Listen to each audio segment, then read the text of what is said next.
Sponsored by the Big 98, Nashville's #1 for new country and the home of the Bobby Bones Show. Welcome to the Rock and Review. We're catching up with singer, songwriter, multi-instrumentalist, and producer, Jim Messina. Thanks for coming on the show, Jim. Good morning. Good morning. I think it's still morning. You know what? It's been, I told you this before we started the show, to where, you know, when I was little, my first concert that I attended, and, you know, all the social rage now is to post those things out, was Loggins and Messina, seeing you and Kenny Loggins up in St. Louis. And it's like, you have such a storied career with all of the bands that you have played with over the years, Jim. It's crazy. I have some, well, you know, there's some good players and good opportunities there that I had the good luck and good fortune to be a part of. Well, you know, and some of the viewers that don't know this, I mean, you started out working with Buffalo Springfield and producing them and playing on the album. And then you formed Poco, which is groundbreaking band. And then, you know, I want you to tell a little bit about how you ended up working with Kenny Loggins, because it really wasn't to form a duo when you guys started. No, not actually. Well, why don't we back up for a little bit? I'll give you a little history. I first came to Hollywood actually in 1965 while I was still in high school. And I was working as a producer for Ibis Records. And the owner of that company was actually a DJ, Glenn Edwards, who worked at the Disneyland Hotel for KEZY radio. And somehow he discovered me. To this day, I don't know how or why, but I have to pay tribute to his contributions in that he brought me into Hollywood, gave me the job of being a record producer while I was still in high school. I was 17. And that's where I met Mike Giroux, who was the engineer at a studio called Emperor Productions. And Emperor Productions was owned by a DJ, Bob Hudson, who later became Hudson and Lambert. And he was the big KRLA DJ, 6 o'clock drive DJ, and had a studio, and that's where we, you know, first started. So after I worked there, I went there to become a musician. But at the time, in 1965 and 1966, we later knew that the musicians that were in LA at that time were part of the Wrecking Crew, which was Joe Osborne, Hal Blaine, Earl Palmer, Lyle Ritz, Carol Kay, Larry Knechtel, Leon Russell. These guys were phenomenal players, and they could read flypaper, which I couldn't read in those days. So I decided, you know, I'm never going to make it because I could never compete with these guys. So I became an apprentice under Mike Giroux as a recording engineer. So that started me out in what I thought was going to be my lifelong career as an engineer. At any rate, I studied and we worked on Casey Kasem's Hollywood Hotline, you know, doing edits. Dick Clark, we did edits for Dick Clark for his show. So I learned how to use a razor blade and an edit-all to tape things together and learn how to align machines. And Mike and I would get jobs at times to build studios for other people where I would have to wire patch bays. And so somewhere along that time, Joe Osborne, who I'd seen in the studio a lot, being, you know, involved in the studios, asked Mike and I to build a studio for him. So he couldn't afford to pay both of us, so I agreed to do it for free if, when he had the time, he'd show me around on the bass a little bit, which he said he would do. So we built his studio, and then later on, you know, I went to work for Bob Ross, Harmony Recorders, as a dubbing engineer. That was my first really, really good job. That started me into becoming more of a recording engineer. From there, I started working for a company called Audio Arts Recording, which Madeline Baker owned. When the time came, I worked at Madeline Baker's as an engineer, and then Sunset Sound, Tutti Camarata hired me because they heard they had a young engineer, and he wanted a second room open, so he hired me to do the engineering work in the second room. And that second room is where I began to meet a lot of other artists, you know, like Lee Michaels. I did his record, Carnival of Life. What happened at the time, somebody booked some time in the studio. And Gypsy, who was the manager, called me in at the end of the day, and she says, I got a session at 9 o'clock in the morning, and it's just a demo. Do you think you could show up and do it? And I said, sure. I was getting off early. I can do it. I said, who is it? And she says, well, it's a guy by the name of David Crosby. And I went, David Crosby? Gee, I wonder if he's the son of Bing Crosby. Wouldn't that be nice to meet him, right? So I show up the next day, and he's got a young woman with him, a singer-songwriter.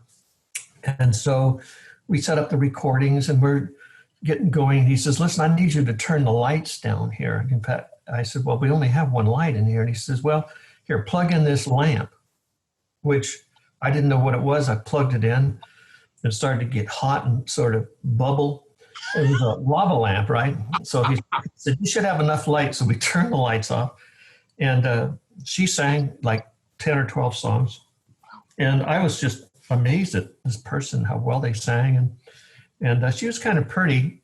So I was a little smitten and totally got into her lyric. So when we finished doing the session, I asked, I took a pencil and I said, hey, who's the producer? And he says, well, that would be David Crosby. And I wrote it down. And I said, and who would be the artist? And he says, well, that's Joni Mitchell. So I wrote down Joni Mitchell. And I thought to myself, she's really good. And you know what? The truth of the matter is, when somebody is great, no matter what stage they're in, you feel it, you sense it. It's just there. It's not something you have to work at trying to figure out whether you like it or you don't, right? Right. And that's just amazing. Yeah. I mean, to be involved in the recording session with the Joni Mitchell, that's crazy, Jim. Well, at a time when it was just voice and guitar, and she really, really shined in terms of her talent. David had really, saw that and knew that was an artist. So it was from that session that David went back to, I think, Neil Young, and said, hey, I just worked with a young guy over at Sunset Sound Recorders. You guys may want to work with him at some time. He did a good job. So later they booked time. They were booked with somebody else, an older engineer who they didn't seem to get along with. And then I was assigned to that session. And that's how I actually first became involved with working with the Buffalo Springfield as a recording engineer. So, and that was the Buffalo Springfield Again album that they asked me to do. So worked on that album, and it was what it was. And then a few months later, they came back in and said, listen, we want to use Jimmy again, and we want to do our new album. And at the time, it had no title. They were just starting. So it was the album that eventually became what's called Last Time Around.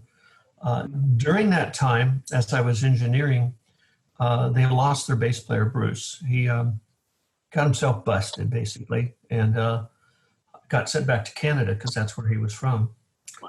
And so they held an audition. They had about 12 people. And at one point in time before that, I asked them if I could audition, and they looked at me and they said, you? And I said, bass? And I said, yeah, I'd like to do that.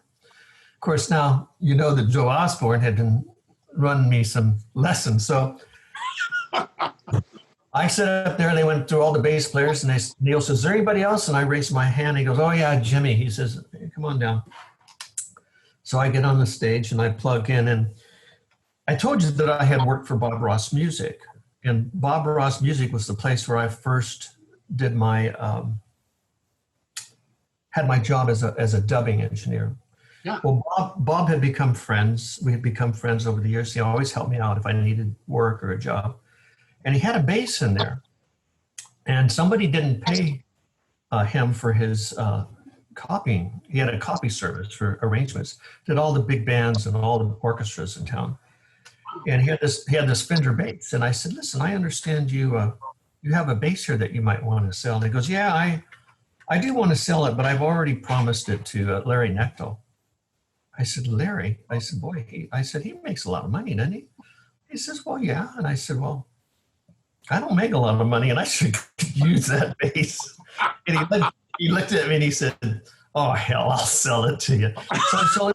So he sold it to me for $150. And I show up at the Buffalo Springfield audition, last person, and I got this bass, and I plug it in, and we start playing, and Stephen looks at me and goes, "Whoa, you know all the parts." And I'm thinking to myself, of course I do. I've been here for a year and a half, right? At some point in time, you got to learn something sitting here listening to this stuff. So I got the job based on the fact that I knew the parts. Well, what always impressed me about you also, Jim, was, besides, the production work and the engineering and everything, is that you're one of those guys that has been able to take, your multiple instruments that you play in the studio and then play them live on the stage also, whether it is going between, electric guitar, acoustic guitar, mandolin, bass, whatever it takes. You're able to move seamlessly in a live situation with those instruments as well.